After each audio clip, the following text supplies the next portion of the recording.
Thank you. All right, we're going to go ahead and get started. Thank you so much for everyone for joining us on this lovely winter Thursday evening.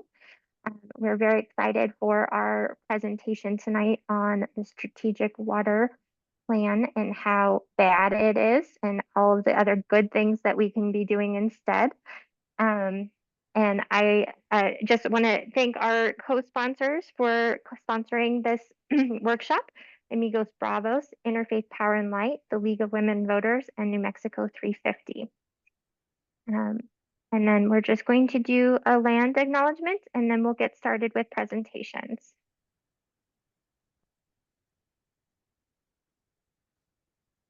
The Water Advocates' main activism areas are located on the traditional homelands of the Southern Tiwa, pueblos of Cochiti, Santo Domingo, San Felipe, Santa Ana, Sandia, and Isleta, the original peoples of New Mexico, Pueblo, Navajo, and Apache, since time immemorial, have deep connections to land and have made significant contributions to the broader community statewide.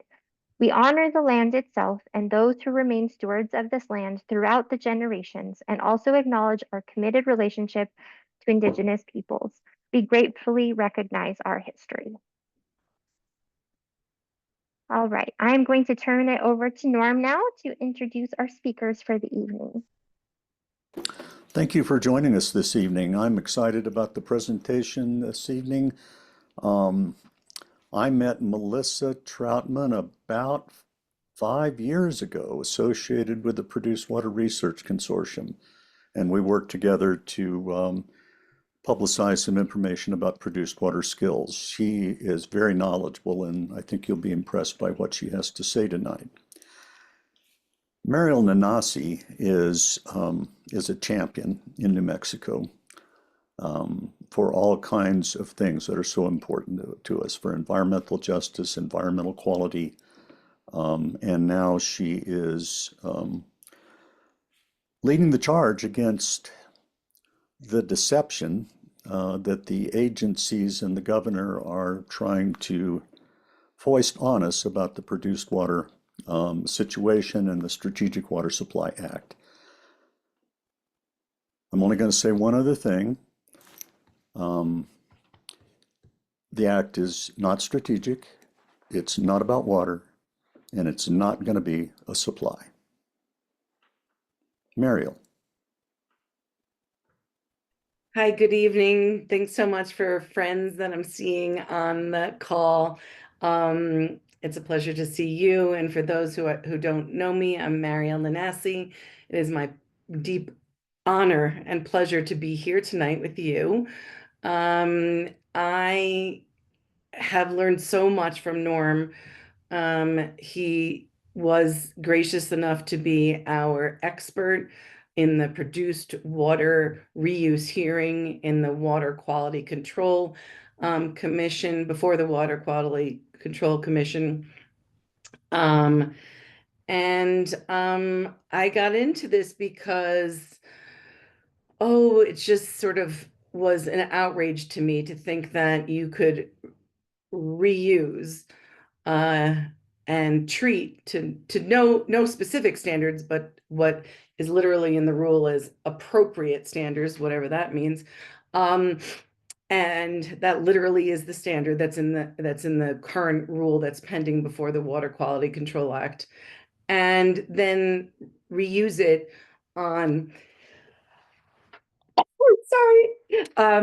reuse it for what they proposed as possible is environmental restoration, aquifer recharge, potable water supplies, agriculture, and more, including industrial, because that's what they all talk about. But the other parts were also in the rule, and that's defined in the rule as reuse. So I thought, okay, I got to dig deep into this and figure it out. And Norm helped me figure it out. And there's, of course, lots to know, but I think we did a really stellar job at the Water Quality Control Commission, and now have taken that fight further into the legislature. And so far, You know that the governor had proposed it for 500 million at first, then 250 million, and now is down to 75 million. But is sneaking in produced water in all sorts of different ways in all sorts of different bills, which we'll discuss later. And we have to stand up and tell the truth, especially in these very scary times. And water is life. Thank you.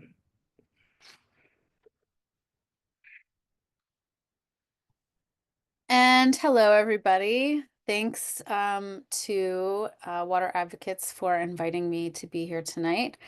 Um, I've really enjoyed working alongside Norm and Mariel and some of you on the call to help protect people, land, and water in New Mexico. My name is Melissa Troutman, and I am currently the Climate and Health Advocate at Wild Earth Guardians, which is headquartered in Santa Fe, but does work across the American West to protect and restore wildlife, wild places, wild rivers, and the overall health of the American West. And though my work is now focused in primarily New Mexico, I am originally from Pennsylvania. Um, and I it's my work in Pennsylvania over the last 15 years, where I've sort of unwittingly become just really deeply involved in the management or mismanagement of produced water in particular within the oil and gas industry.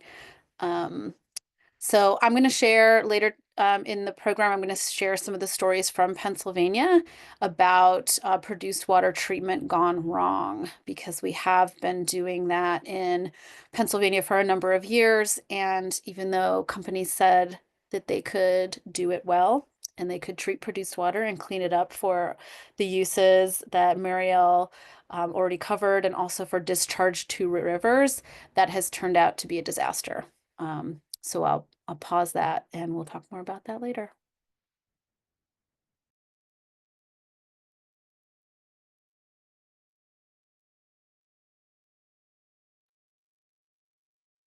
Should we go Norm, you're right? muted.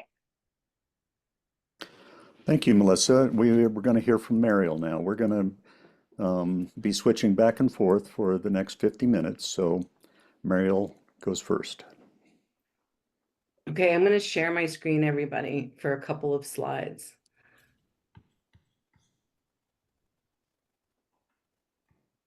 Here we go.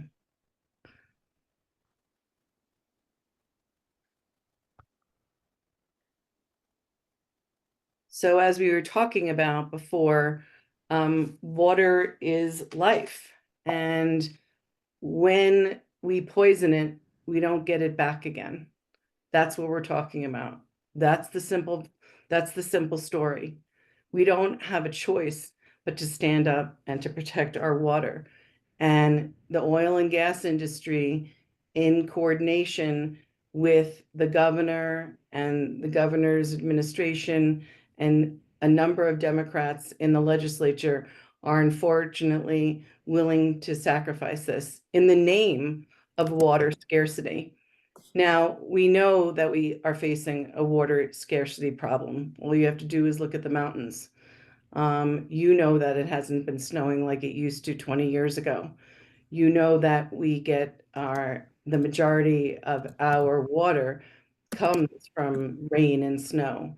And so this is a very serious crisis. And we understand that. But this is no way, this is not an answer. It's not only a false answer, it's a dangerous one. So here we have fracking uses a large quantity of water. These are 2022 numbers, but it was 86,747 acre feet of fresh water that the oil and gas industry used.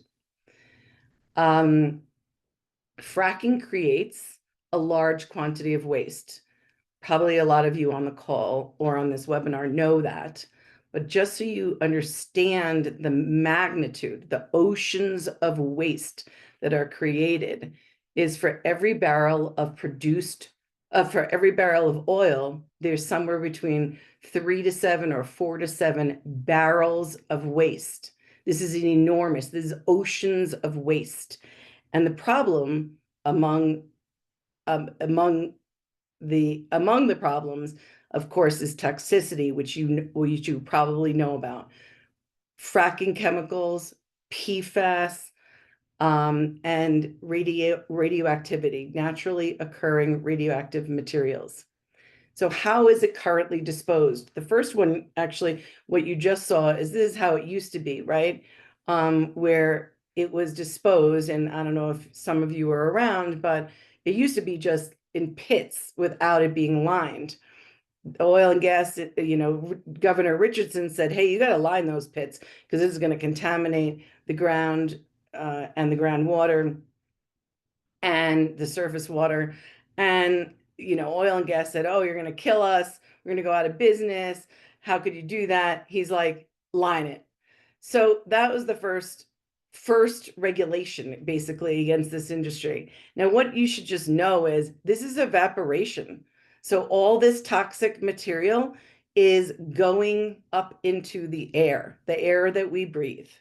So it's contaminating that. And then what happens with the stuff that's left, the residuals or the sludge, which is highly concentrated and highly toxic, is put in often either in hazardous waste land sites or injected back into the ground under very, very high pressure. And this is causing a problem in New Mexico. And the problem in New Mexico and in Texas and everywhere that it's happening is because it's so pressurized, there's earthquakes happening. And in New Mexico in 2022, there were 2,404 earthquakes. Now, some of them I don't want to, there's no need to exaggerate here. These are very small earthquakes, but some of them aren't. Some of them aren't. And for the very first time in July, I don't remember the exact date, but July of 2024, last summer, for the very first time in New Mexico history, the New Mexico Environment Department pulled 75 permits for injection wells because they were so afraid of earthquakes and the damages it causes. Well, what are the damages that it causes? Well, of course, some of it are seen, right? And there's some amazing scientific reports out there about that. So that make the linkage between these highly pressurized injection wells and earthquakes. And what's interesting about it is that oil and gas is not even denying that this is happening. But what else is happening is that there are blowouts. And what are blowouts? Like, I didn't know what a blowout was. And what a blowout is pictured here. And that is that old abandoned wells or wells that were plugged maybe properly or improperly long ago have corroded. And so this produced water, or AKA toxic fracking waste, that's been shoved back into the earth at high pressure is literally coming up like a straw through these old wells. And this is what's happening. So people who had what they thought was valuable property now own a toxic waste site.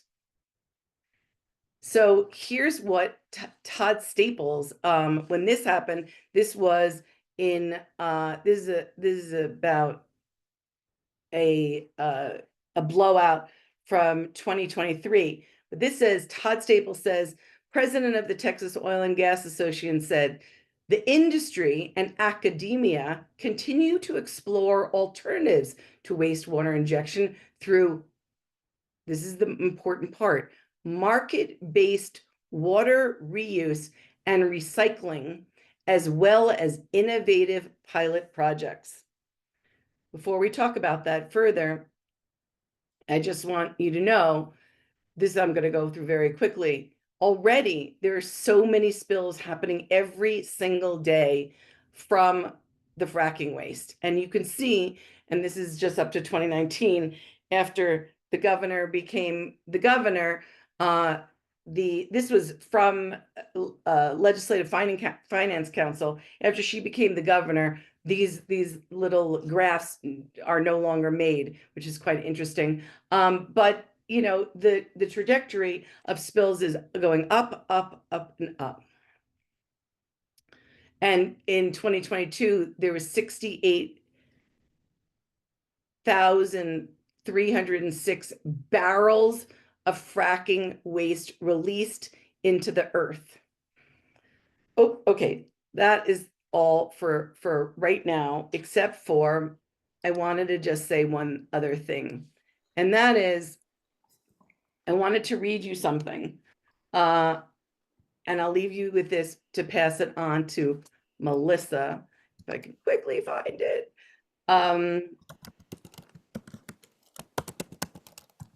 And that is this.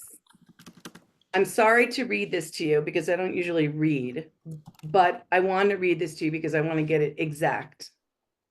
As former Speaker of the House, Brian Egoff, the sponsor of the Produced Water Act, explained in correspondence to the Oil Conservation Commission, quote, I urge you to take care in crafting these regulations, or in our case right now, what's happening in the legislature, to ensure that none of the rules and regulations adopted pursuant to House Bill 546, which was the Produced Water Act, inadvertently allow or purport to permit any use, application, or discharge of produced water outside of oil and gas operations. The people of New Mexico will be best served by the adoption of stringent regulations of produced water that put public health and safety first and clearly state that any use of produced water outside of oil and gas operations is prohibited. Speaker Egoff concluded his correspondence back in 2020 by saying, currently several universities are conducting research into the reuse of produced water and whether uses of produced water present health and safety risks to the public and our natural resources. The MNERD and the Water Quality Control Commission will be the agencies best equipped to evaluate any such research when it is complete. At this time, I am unaware of any safe, fully researched application for produced water outside of oil and gas operations. Since 2020, when Speaker Egoff wrote those words, the science has become clear only about one thing. Permian Basin produced water contains radioactive nuclides, forever chemicals, heavy metals, a litany of carcinogenic compounds, as well as hundreds of unidentified chemical constituents. The research has not demonstrated that the safety of reuse. The science has simply shown us how much more science we have to do before the use of produced water can be contemplated. Thank you.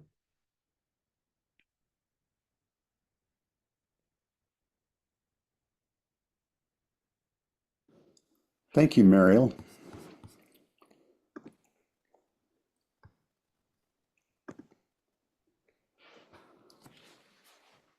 Melissa, just a heads up, you are currently muted. Norm's next. Oh, my apologies. I just wanted to start by showing you this slide because I'm going to be talking about mostly about why treatment is still an aspiration as opposed to a fact.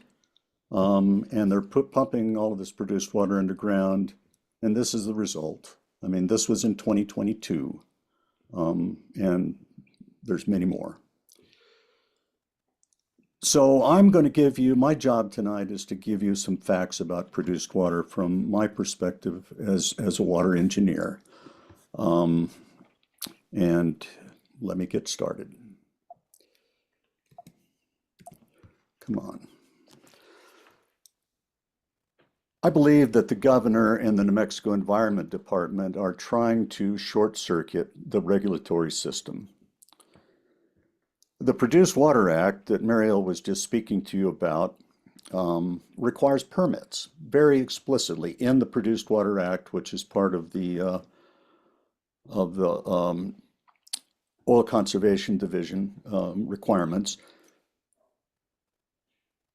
The Produced Water Act says that before any use, transportation of untreated or treated produced water for non-oil field purposes, a permit must be issued. The Water Quality Act requires the permits. And now let's talk about what it takes to get a permit. The Water Quality Act, which NMED is regulated, or it's their statutory charge, and as well as the New Mexico Water Quality Control Commission, they are required to develop scientific standards. NMSU, New Mexico State University, is heavily into the produced water research through an organization that the New Mexico Environment Department and the New Mexico State University Board of Regents created in 2019 called the New Mexico Produced Water Research Consortium. In the Water Quality Control Commission hearing, Mariel and other lawyers got the director of the Produced Water Research Consortium, a gentleman named Mike Hightower, to admit that NMSU will not have completed the science basis for protected standards and regulations until 2027. So what are these protective standards and regulations?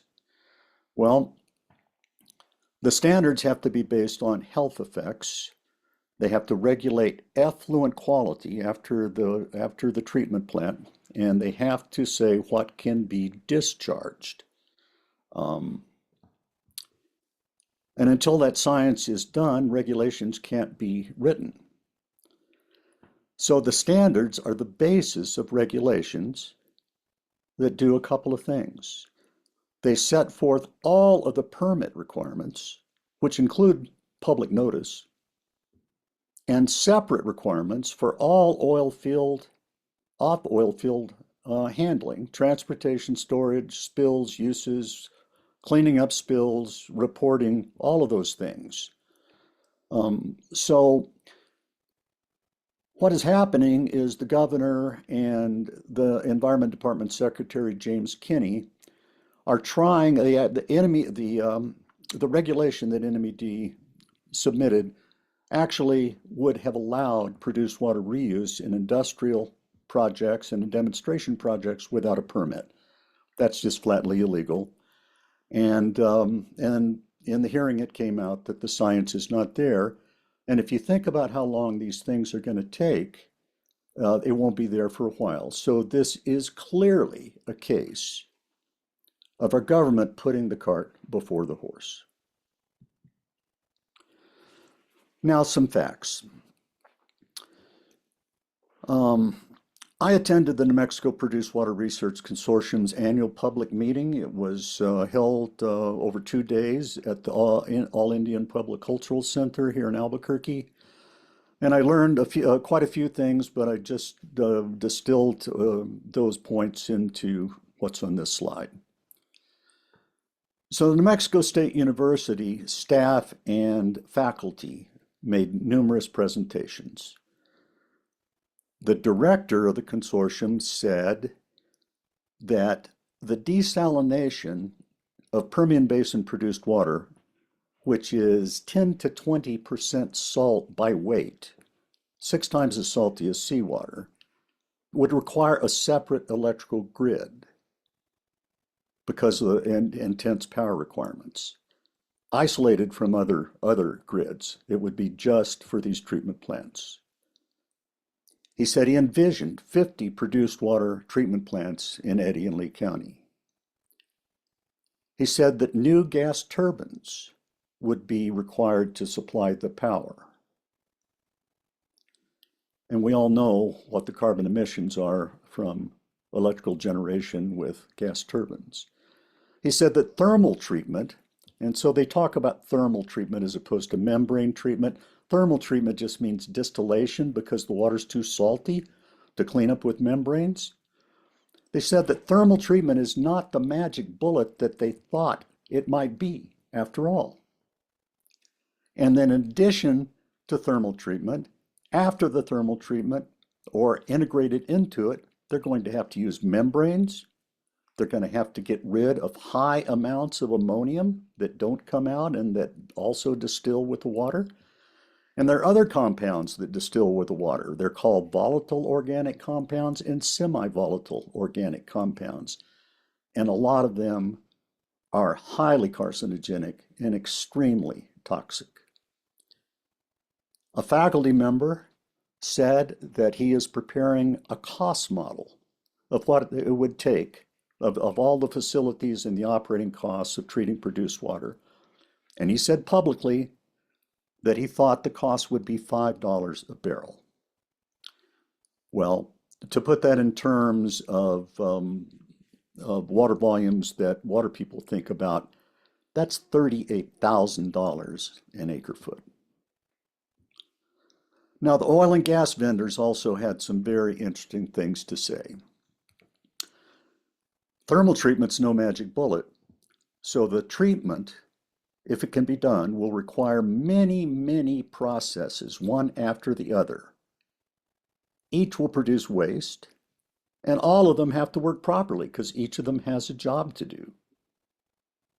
The vendors said that they need to use online analyzers, which means continuous instruments, to monitor the performance of each process in real time.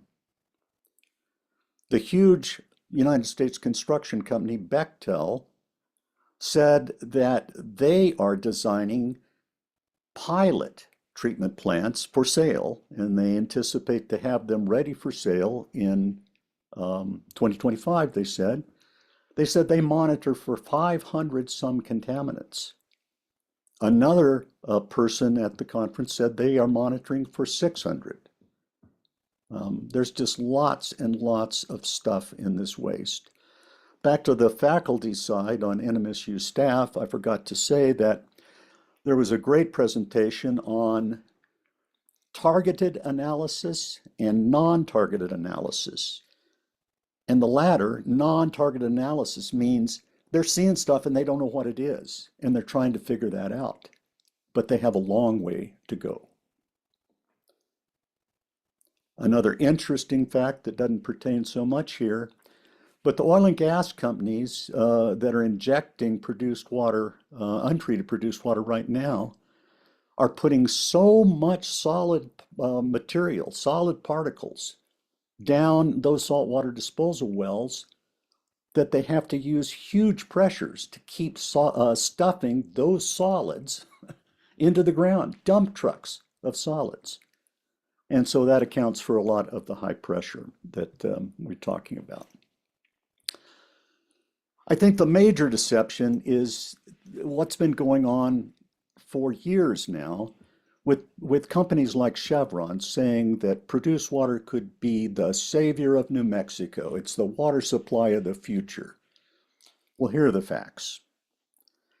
And these numbers, the first number comes from the legislature. They say that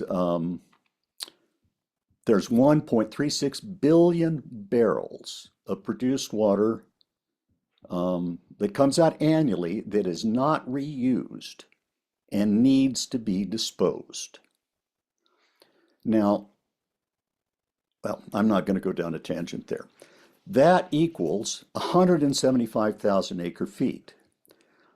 And so in terms of waste, it is an ocean of waste, but in terms of water, it is certainly not an ocean of water.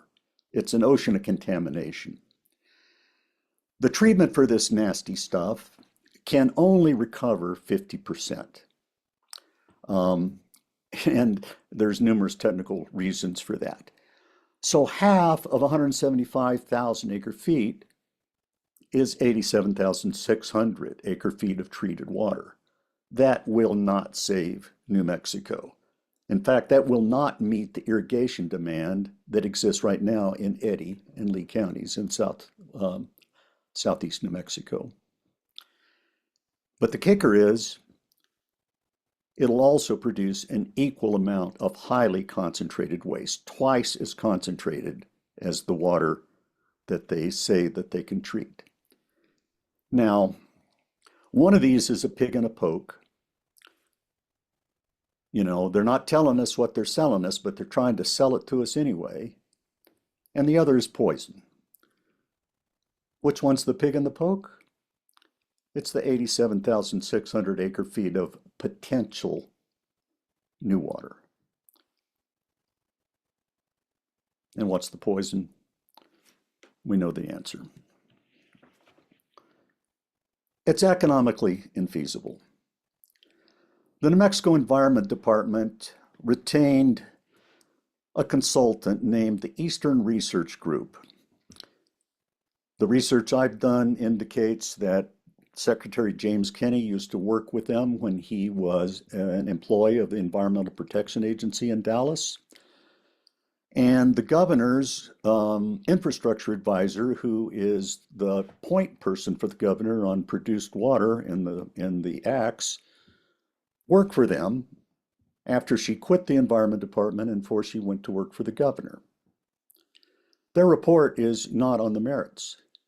In many places, but in other areas, they kind of say, you know, this maybe not is such a good idea because they produce the economic facts that shows it's going to be extremely costly.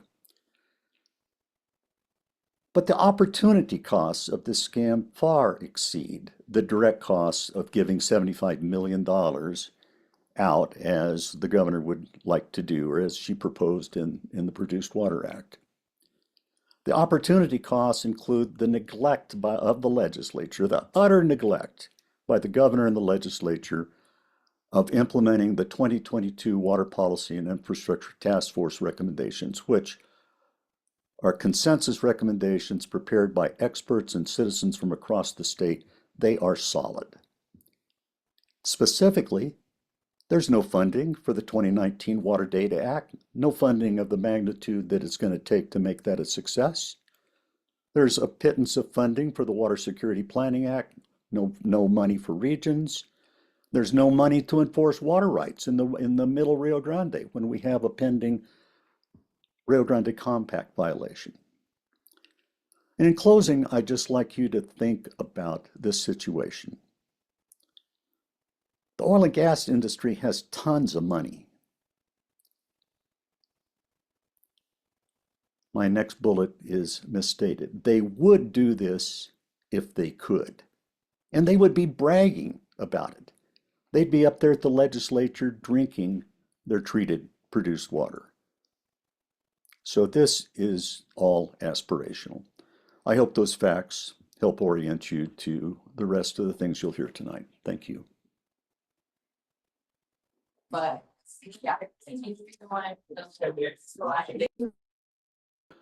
And so I believe that Melissa is next. I am, and thank you, Norm. Well, clearly, so far, this presentation has shown that this is really, it's a false solution. You know, this is not going to fix the real problem that New Mexico has. I'm going to pivot for a moment to the stories and the science behind the failure of treating produced water from Pennsylvania, where I'm from originally. And so I'm also going to share my screen here to get us started. And for this portion, I encourage you, if you're not already super relaxed, to, can you guys see my slides? Yes. Perfect. That looks Okay. good. Okay, great. So if you're not already cozy and get a little cozier, sit back in your chair. I'm going to tell you a story, okay? And you can read along with me, or you can close your eyes and listen. But this is a story about what we experienced in Pennsylvania the last decade. So, once upon a time, years ago in the Marcellus Shale, not that many years ago. This is like 2010 to 2020 or to 20, yeah, to 2020. In the Marcellus Shale, we were told that companies could clean up fracking wastewater for discharge to rivers. Okay. But when we asked them to prove it, they could only provide sample studies from small scale lab experiments or small pilot projects. And the samples that they provided, they seemed to show that most contaminants that were tested for anyway could be removed, with some residual amounts of toxins like radium-226, which is carcinogenic. And due to trade secret exemptions in Pennsylvania, like there are in New Mexico, chemicals in the wastewater that had not been disclosed couldn't be tested for. So even though they're giving us what little science they have, showing that it could be done, that they are doing it already, that they are cleaning up this wastewater, we were like, not sure. So, at this same time, there was already a program for discharge permits, and these permits allowed for small amounts of these residual contaminants to be discharged in the effluent from these treatment facilities. Now, our concern, of course, was that the buildup of these contaminants in the river over time, even at tiny amounts, would be a problem. And we also, of course, were concerned about the lack of front-end chemical disclosure. Because if you don't know what's in it, you can't do that targeted testing that Norm was talking about. So, whoops, let me see. Whoops.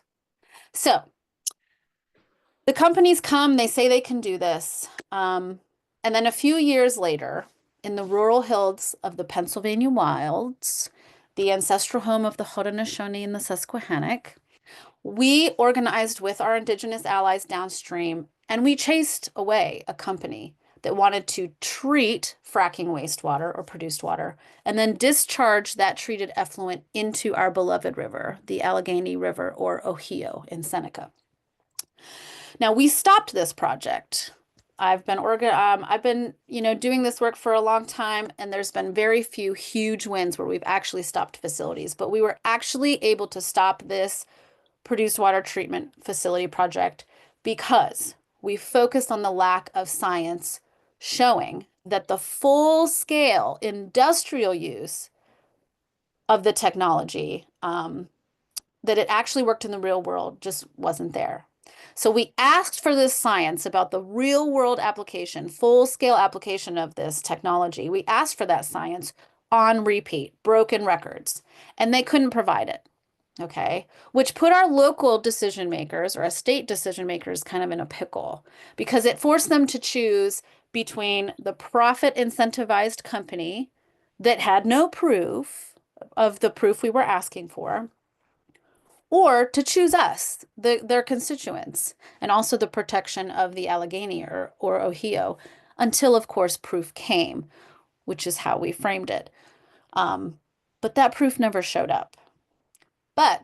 And so in our local town, our obsessive requests for proof before permitting, it actually worked. And so it put the decision makers, our decision makers locally started themselves asking for this same kind of science, showing that the technology worked in real world applications, not just in the lab.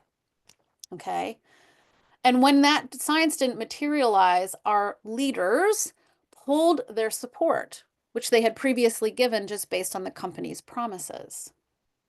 Now, this was a win for us, and for the river, But unfortunately, in other rural towns across Pennsylvania at this time, similar companies were being permitted, and they did build their treatment plants on the banks of creeks and rivers, and they were given discharge permits based on the lab scale results of the apparent efficacy of their technology, only for us to discover years later that that technology didn't actually work at full scale as predicted. And here are some of the disastrous results. Enter Eureka Resources. This is a company that built a few facilities in Pennsylvania, and I spent a lot of time tracking two of them. One of them discharged directly into a creek that fed into the Susquehanna River, which flows to the Chesapeake Bay, and the other indirectly discharged. And by that I mean they sent their effluent not directly to the water themselves, but they sent it to a local sewage treatment facility that then discharged to the river. So indirect discharge. And Eureka became a major problem in several ways. One, the photo on the right is taken in front of our Eureka Resources facility, a produced water treatment where they were treating fracking wastewater, produced water. And out front, one day I was driving by and I noticed that there was this crate of Clorox pool salt bags. I was like, weird. So we got in touch with somebody that worked at the company, and it turns out that through their treatment process, they were creating a lot of frack salt. A salty byproduct that was left behind from the treatment process that we affectionately called frack salt. And they were bagging this salt in these Clorox pool salt bags and then giving it to the company, to a company that sold Clorox products. And this frack salt was being bagged into as pool salt and then taken to big box stores and hardware stores for sale. There was very little oversight of this. There was no proof that it did not contain any sort of bad toxins from the fracking from produced water. And also there was nothing on the bag that disclosed that that particular salt had come from produced water. So that's one thing that started, is creating these new products from the treatment process that really didn't have any oversight. And the customers buying this stuff had no idea. The other thing, the photo on the left, this is a story from September of last year where everything started to really fall apart for Eureka after years. And the focus of this story is on lithium extraction from produced water, which is the other market-based scheme that Eureka came up with. Eureka promised that not only are they going to clean produced water, but they're also going to extract lithium to help fuel the clean energy revolution from produced water. Well, after many years of a lot of accidents at their facilities, breakdown of equipment, and also worker illness and death at their facilities, Eureka's in a lot of trouble. And right now, they've not only idled one of their facilities, they've canceled plans to build another. And as of September, they were intending to sell or close 2 more. That's all of Eureka's facilities. So what this tells me is they're basically going out of business. And I want to talk a little bit more about worker harms. So the photo you see on the right is from a story about workers at produced water treatment plants that came forward to talk with us about not just the environmental violations at these produced water treatment facilities, but also the OSHA violations and also the problems that they had, the very strange illnesses, the way that the company tried to ignore the health problems that they were having. And these aren't just like the problems ranged from dizziness and rashes to neurological symptoms that have not gone away. So some of these guys are still feeling and dealing with strange, unexplained health problems from the exposures that they from the things that they were exposed to on the job in these produced water treatment facilities. And the problem got so bad that Pennsylvania State Senator Katie Muth got involved. And that is the photo you see on the left.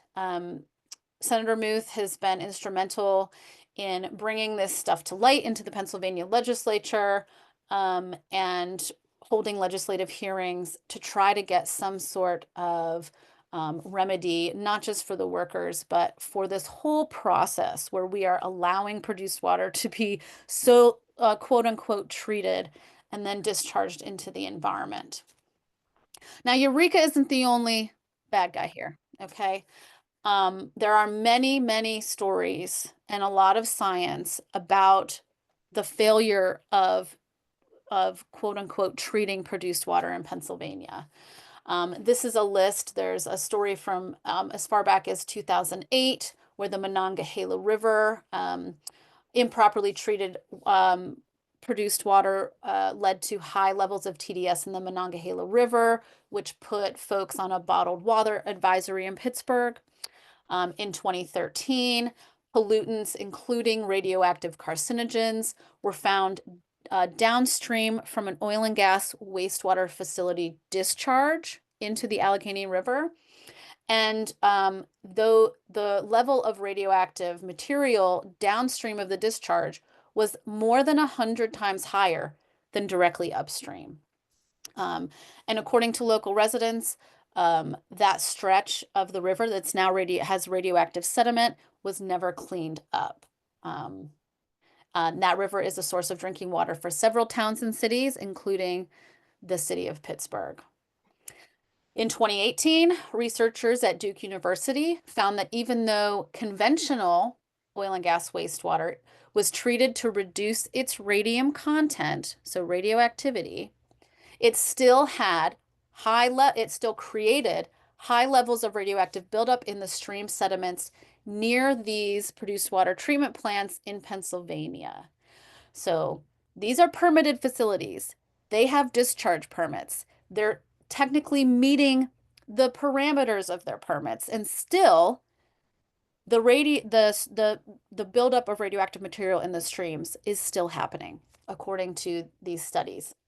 Another study from Penn State University this time just last year, where they analyzed freshwater mussels, both the tissue and the shell in the mussels, downstream of a fracking wastewater facility in Pennsylvania, found that the tissue and the shells of those mussels contained radium that could be traced to wastewater from fracking in the Marcellus Shale. So, the mussels that they tested were tested downstream of a discharge from a facility that stopped accepting oil and gas waste in 2019. They sampled the mussels in 2020 and 2022, so after they had stopped taking oil and gas waste, and still the mussels were found to contain radium from oil and gas wastewater. Now, these are just a few of the studies, and this slide is just the links to the citations for these stories, so that if when we share the slides afterwards, you can go and read more about these for yourselves. But these are not all the stories, my friends. This is just a small handful of the stories of how the treatment of produced water has gone terribly, terribly wrong in Pennsylvania. And I'll share one more story before we pivot back to New Mexico. This is a really quick screenshot from an investigation that I actually worked on at Public Herald, which is an investigative news outfit that I founded in 2010. And we spent a lot of time digging into the treatment of produced water and its potential impacts. And This story, which I also have a link to in the slides, and I really encourage y'all to go read this story because it's really the meat and potatoes of the problem. The state of Pennsylvania did its own study, and it looked at the produced water going into treatment facilities in Pennsylvania and the treated produced water coming out. So the influent and the effluent. And one of the things they found is that sometimes the effluent or the treated produced water was over 200% higher in radium than before treatment. So in other words, the treatment process made the stuff more radioactive.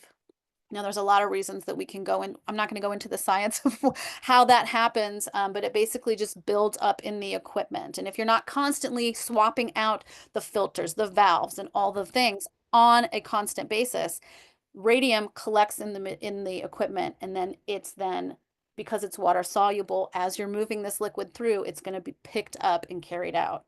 So not only is this produced water treatment not working at full industrial scale, it sometimes creates a product that's worse than the original produced water. So, but back to New Mexico. As Nora mentioned, the science of produced water treatment is supposedly it's underway. You know, the New Mexico Produced Water Research Consortium is spending a lot of tax dollars on trying to find a way to clean up produced water, even though they've acknowledged that only a quarter of all of the chemicals that they've found in produced water can even be quantified by EPA approved testing. And that's from a study that the consortium acknowledges and uses in its research. That's a study by Clowell, Danforth, and other authors from 2020. So, and furthermore, only a fraction of the chemicals in produced water have even been identified. So let's imagine for a moment that we do get full chemical disclosure, okay? So in the state of New Mexico, I wave a wand and companies are telling us every single chemical that they're putting down whole, so therefore we know what's in produced water. Here's what we still don't know in that scenario. We still don't know how those chemicals interact. We don't know how they break down in the environment before they come back up as produced water. We don't know what residuals they create that might be harmful. So that's where I'll stop for now. Just all of the unknowns that remain, even if we knew all the chemicals, is just the icing on the cake that is layers of known and documented failure for these processes in other places. And with that, I will stop sharing and kick it back to Mariel, I think. I think so. Y'all, I just want to just underscore what Melissa said. It is really not just in Pennsylvania. It's in West Virginia. It's in Wyoming. We have disaster after disaster after disaster, major aquatic death for miles, and like black sludge 6 feet deep in Wyoming, contaminated, formerly teeming with life and Earth's bounty, and now dead. This is what New Mexico is considering. That's how scary it is. I want to go back to my slides and now what I'm supposed to be talking about. So I'll share my screen because what I wanted to show you is this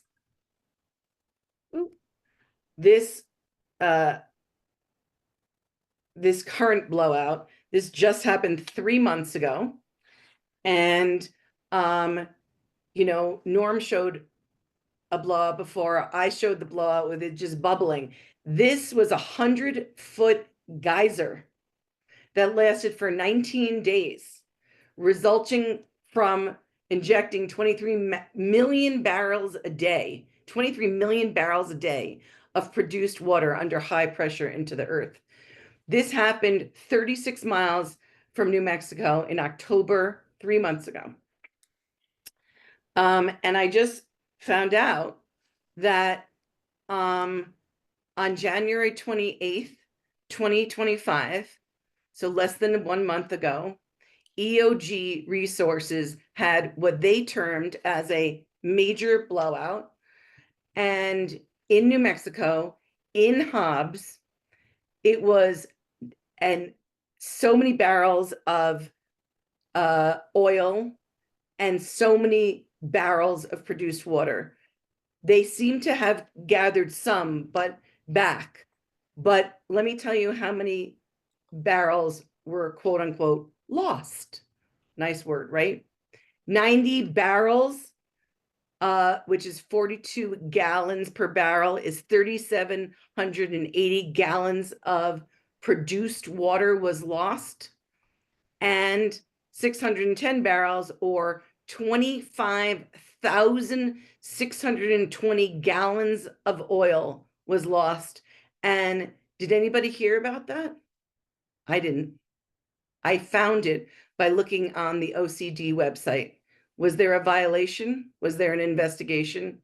The answer is no. I literally sent this to a reporter tonight. This is what's at stake. We are poisoning. We are currently poisoning our land and water. So what's the answer? Let's talk about this legislation that's happening. First, I want to share. I'm I sorry, know, could you make it a little bigger? We're seeing your the side yeah, ones and it's a little bit hard to see. yeah, it's here. Is this better? That's much better. Yes, thank you. Okay. Also, I will put this document in the chat right when I'm done speaking, which will be shortly. Here's the good news. We've been fighting so hard and so long and so big and so bold that despite the governor's Strategic Water Supply Act, which is HB 137, tomorrow we will see a House committee substitute and produced water will be taken out of HB 137. That's a huge win for us. It's a great admission by the governor, and frankly, by the stronger members of the legislature who are courageous enough to speak out. However, there's all these other shenanigans going on.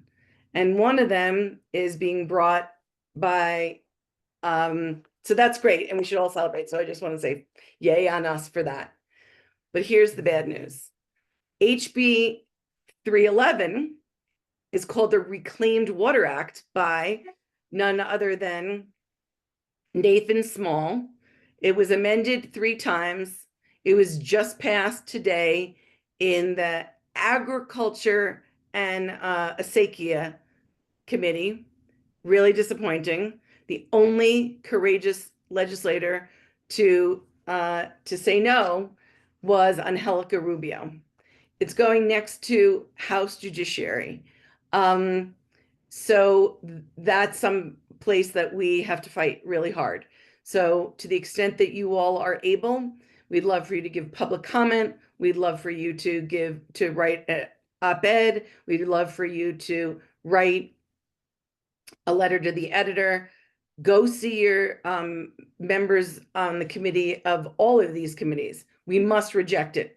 This is a ridiculous, now it's called reclaimed water because produced water is no longer working. So now they have this bill, 311. It's the Reclaimed Water Act, and it allows for produced water reuse. So I'm happy to share not only this little graph with you or something, table, but also materials opposing, opposing these bills that we want to stop. The next one is HB 20. Similarly, this is not necessarily as bad, but could be as bad, but it's just throwing money. I think this is, I forget who's sponsoring it, so I won't say. So this is throwing money. A lot of this is in the name of economic development. I mean, if you listen to Nathan Small at the House Bill 311 hearing over and over again is, we want to open up New Mexico for business. And we want to open up, and we can't have business here without water. And so that's all we're trying to do is tap this new resource. So we have new water for all this industry that's allegedly wanting to come here. so that's what this bill, HB 20, focuses on. Again, we believe that this is Orwellian and is hiding the truth. And now here I'm going to shift to some good bills. HB 140, HB 212, and HB 222 all are bills that we want to adopt, and they all have to do with PFAS. And being able to stop or disrupt the pathways of further contamination of PFAS. That's really important because while they're not perfect bills, though HB 222 is pretty close to perfect, HB 140 and HB 212 are not perfect, but it's a start, and we have to start. And there's been 11 states, or maybe 13, 11 states that have done a really good job about banning PFAS in consumer products going forward. And Minnesota is the best. And our law, HB 212, mimics that. And so it would be one of the best in the country. And it's our only way to get our arms around this other enormous problem. You should all check out, just when you're done, here's a little homework. It'll take you 1 minute. And that is, put in to Google outdoor life duck PFAS, and you'll find that in this case, not oil and gas, but the U.S. Department of Energy basically poisoned Holloman Air Force Base and a Department of Defense, excuse me, not Department of Energy, and the wildlife around there, including the ducks, drank contaminated PFAS water. And they said that eating 1 gram, 1 gram of a duck would give you more PFAS than you should ever have in a lifetime. If you go to that article, it shows you that. Another antidote to the strategic water supply is SB 178. And this is a bill that Norm and I wrote. So, and it passed Senate Conservation. We were both the experts on that bill. I don't know if you want to put pressure on Senator Munoz to please call it in Senate Finance, that would be great. But the word on the street is it's dead, unfortunately, and that he's not going to call it because it directly protects our health, and oil and gas doesn't like that. And then the last one is HB 423. The champion of that bill is Representative Sariñana. And this goes to something that I love when, Norm has pounded into my head that this is what we should be doing, is to be investing in actual water mapping and security planning and enhancing water data systems, and actually investing in infrastructure to protect our water, to actually conserve our water. So there's many other climate and utility and just transition and health and free speech bills.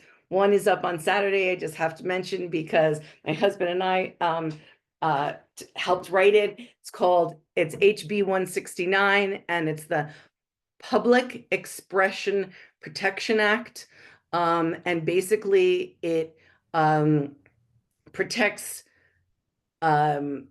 journalists and you and me and environmental organizations from being sued by corporations, greedy corporations that want to silence us and stop us from critiquing them. And this would be a protection to stop that. We don't have that protection right now. And there are about 35 states that do have that protection, and we want to add New Mexico to that. And so I will just end with, we have to protect our water, not gamble with our water. Thank you.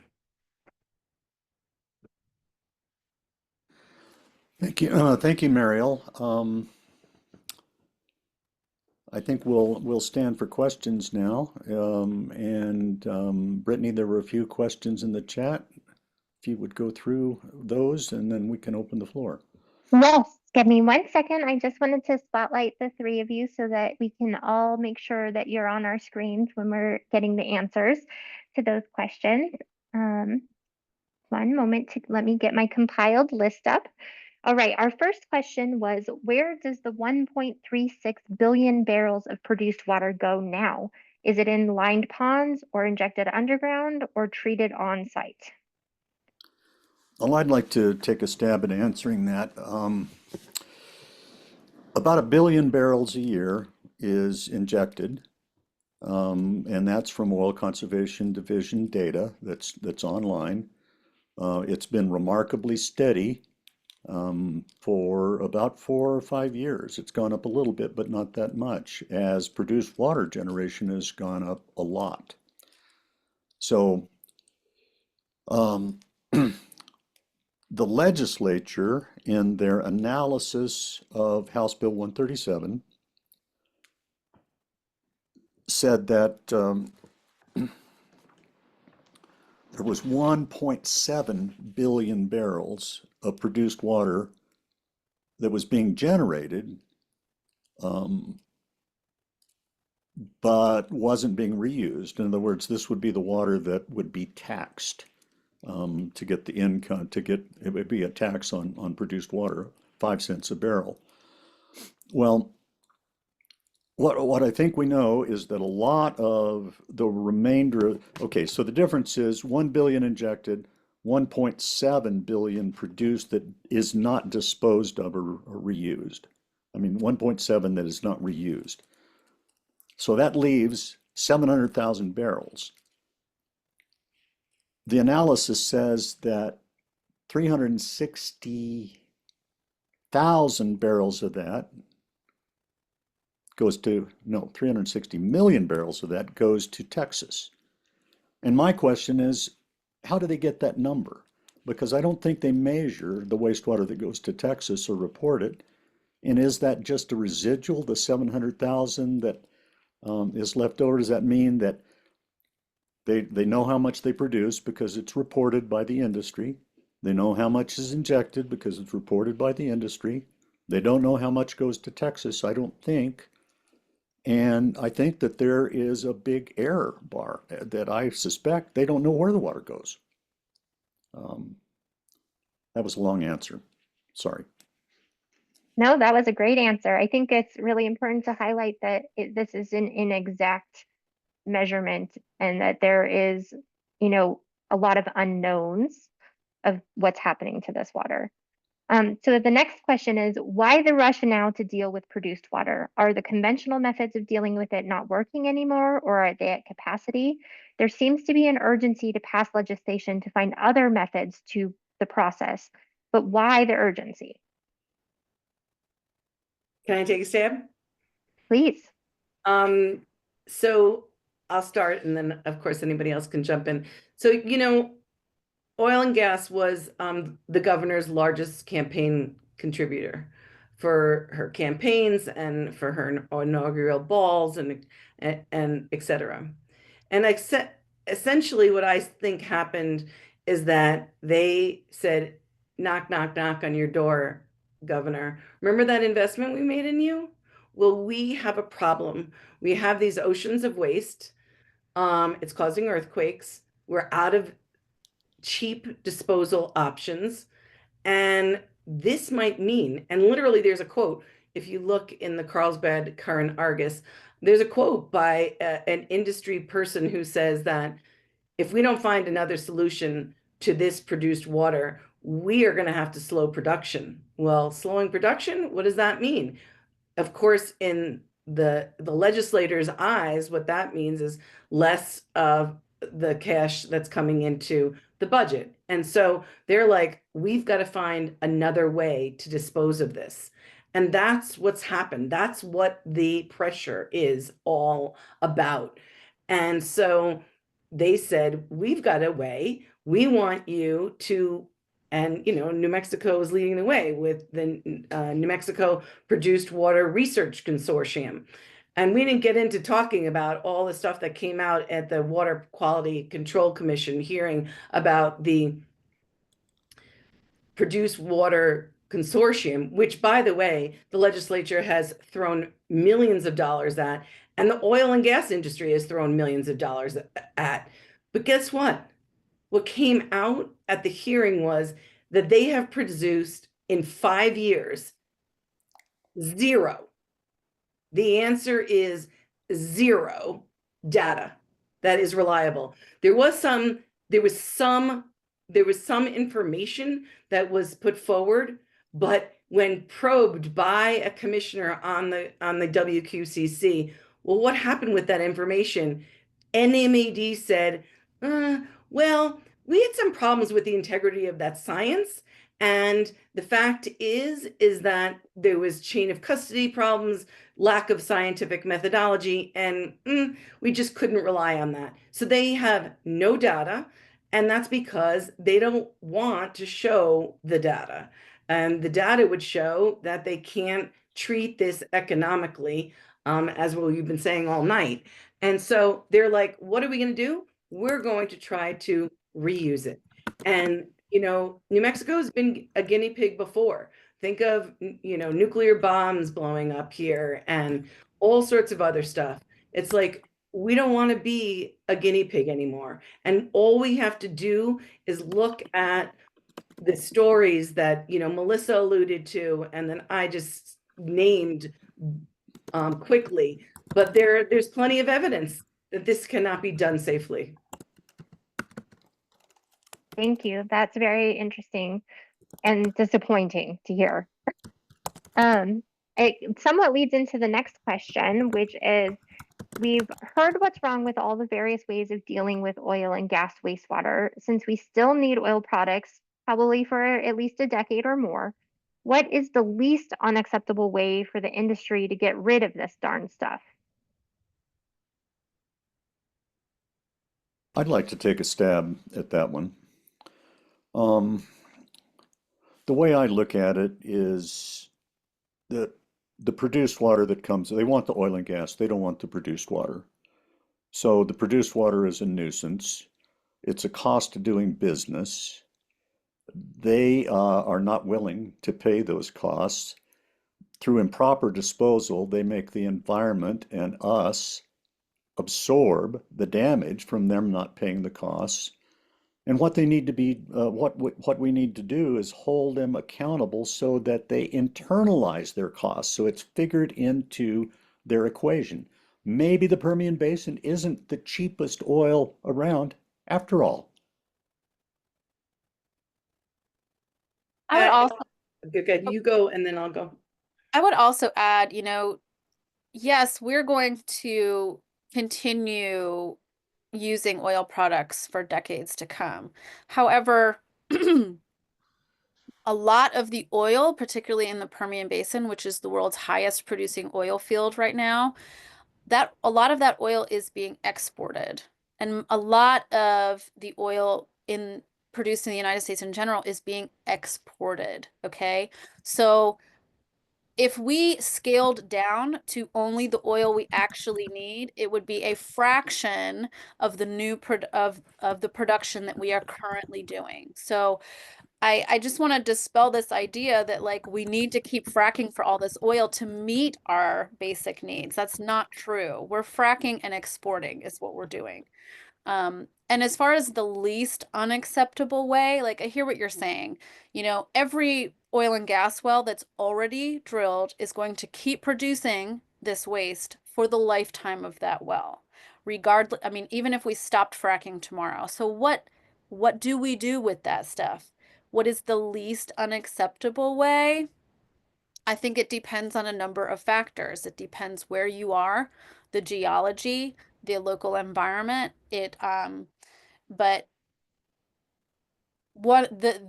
it's certainly not faking that you can treat it and then dispelling it into the environment. That is certainly not the best option. I don't know if we can characterize what the least unacceptable way is. Like I said, it depends on where you are and, is it from old wells? Is it from deep wells? It kind of depends. Yeah, I want to say, echo my sister and brother here. The fact of the matter is that the oil and gas companies are the wealthiest companies on the earth in the history of money. And they need to clean up their mess.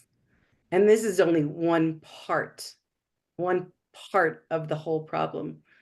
There's abandoned wells out there. How many abandoned wells? There's thousands of abandoned wells. This is a national crisis, the abandoned wells crisis.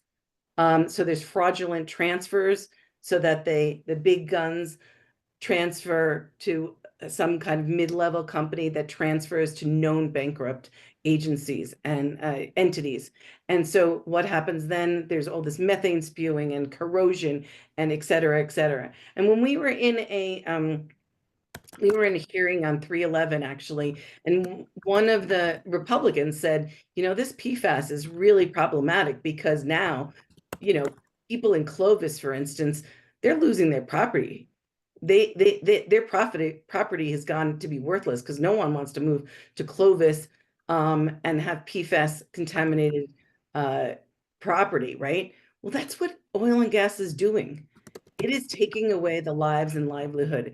And there could be an argument made that, in fact, all this money is not a benefit to New Mexico, because does it even account for the abandoned wells and all the waterways that have been contaminated by fracking waste? This is something that is really, if we had leaders who were actually addressing and wrangling with these problems and talking about them, those would be leaders. But we don't have that. All we do is have elected officials who are basically closing their eyes and saying, let's use this money now for our pet project.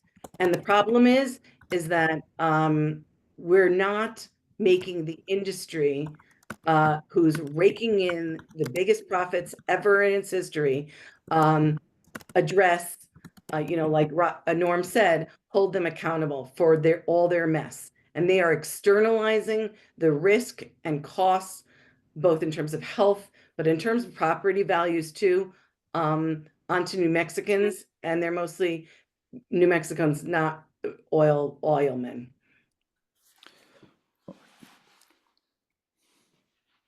Were you going to say something else, Norm, or shall I go on to the next question? Go on, please. Okay. Is there time for HB 423 to get into the state budget? And that's the alternative good water planning bill that we are trying to get passed. That's a great question, and I appreciate you asking that, Jean. At the hearing today on House Bill 423 in the House Ag, Asaki, and Water Committee, Susan Herrera said that there was no more non-recurring money available to the House Appropriations and Finance Committee to spend.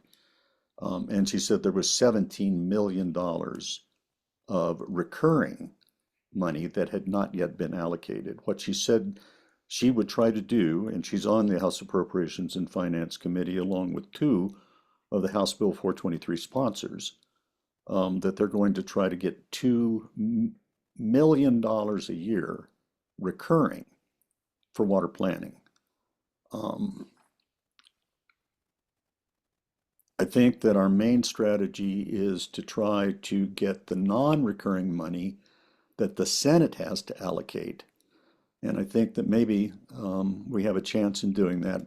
The sponsor of this bill, the prime sponsor, Representative Sariñana, said she's working with Senator Pat Woods of the High Plains area. He's usually very conservative and hasn't supported water appropriations, but perhaps he will this time. He's on he's on Senate Finance. Another person that you might think about contacting, well, certainly well, I was going to say the chair, but I understand Chairman Yost does not like to be contacted, but we should contact him anyway. let's see who, Senator Campos has been known to vote for good water things, and maybe he could be persuaded. So it's an uphill battle. I have a follow-on to that that was also asked in the chat. Is there any hope of putting public pressure on the governor to shift her focus from produced water to funding the water security planning process? I'm not going to say why I think that, but I think the answer is no. Thank you. And then one more question, and then I think we're going to close our question and answer session.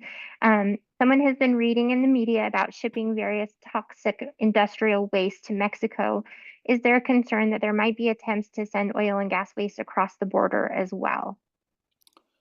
One of the things about water is it's really expensive to move. We learned about that, or rather the state learned about it when they tried to get a project going to move Gila River water down to Deming. They couldn't afford it. There's no way that you can afford the infrastructure to pipe this stuff. I mean, the volumes are huge. It's unaffordable to move it somewhere else.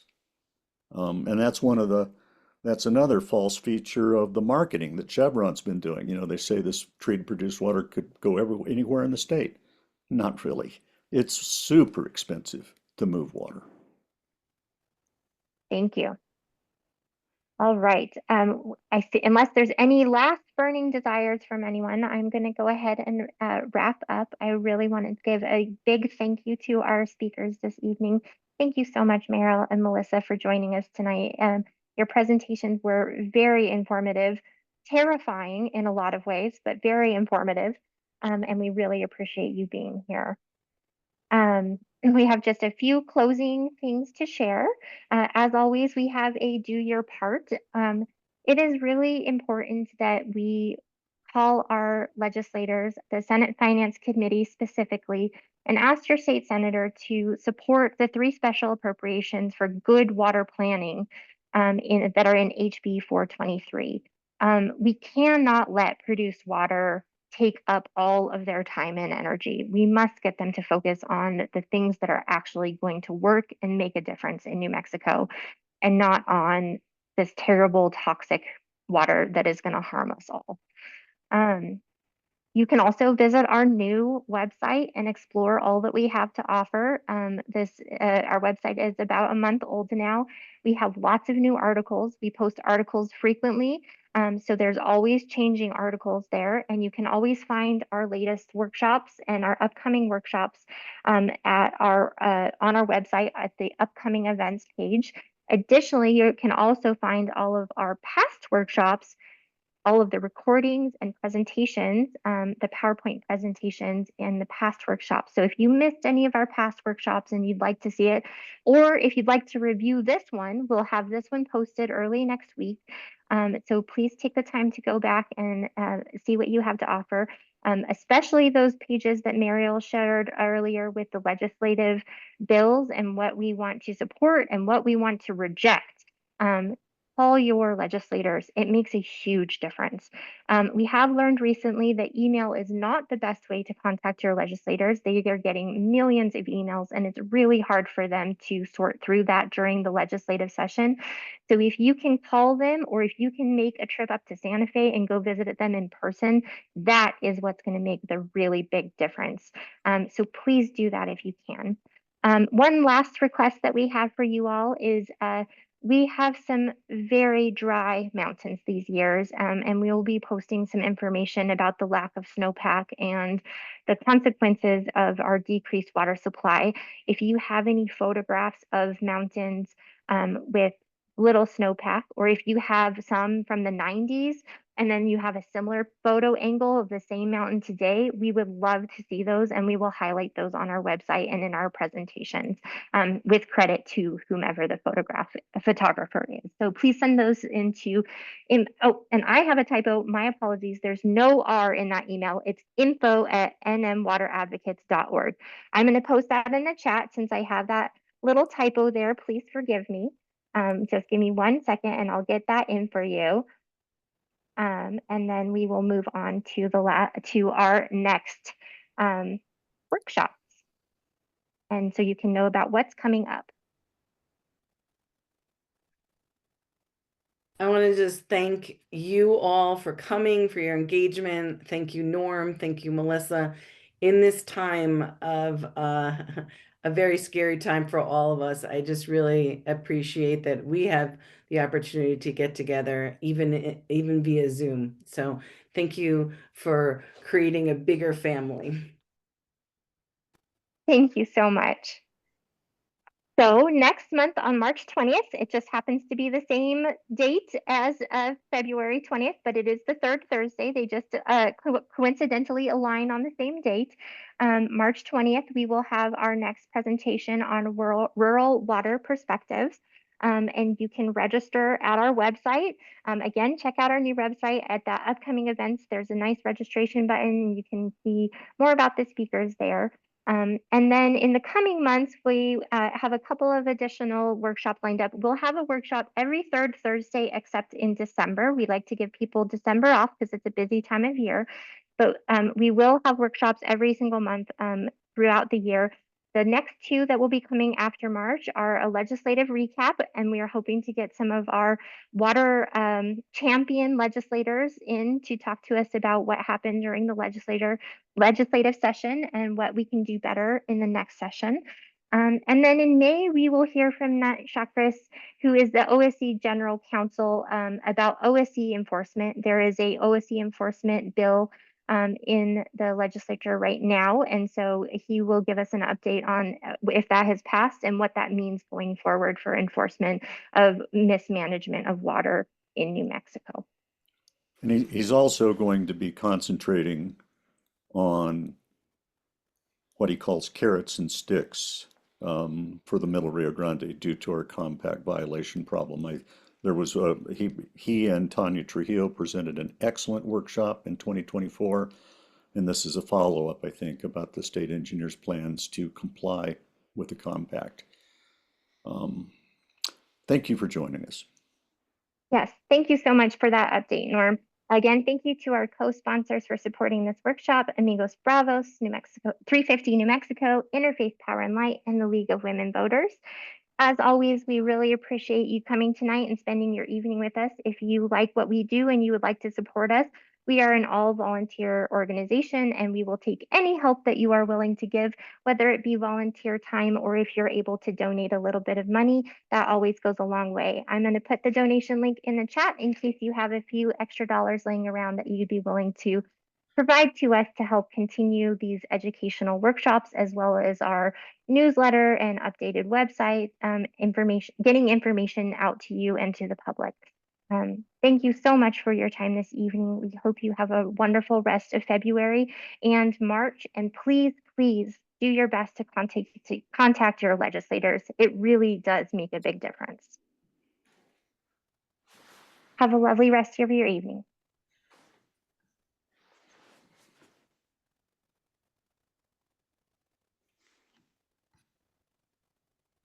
Oh, I missed it.